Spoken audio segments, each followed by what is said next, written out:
Peti. Môžem ťa na chvíľu vyrušiť? Som Lidia, teší ma. Čau, ja som Peťa. Teší ma. Káva je s mliekom? Áno, áno.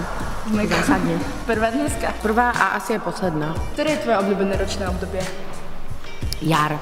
Máš nejaký kaz v zube? Už nie. Už nemám dobrého zubára. Povedz mi prosím to niečo pekné po taliansky. Non so cosa ti dire perché ho dimenticato tutto.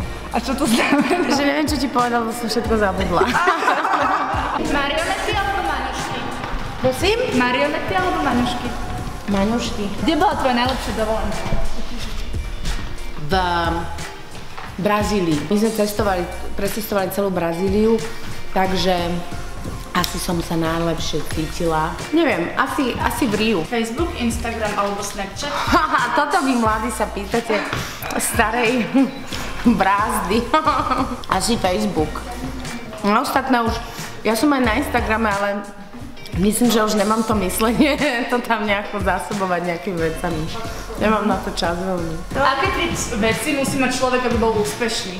Ježiši Maria. Musí mať šarm. To sa nedá veľmi kúpiť. Hrozno. Hrozno a inteligenciu. Čo máš na sebe najradšej? Asi humor. Humor. Ja sa smejem sama na sebe, ujedine. A budeme kamošky? Určite. Pridaj sa ma na Facebook. Super, ďakujem veľmi.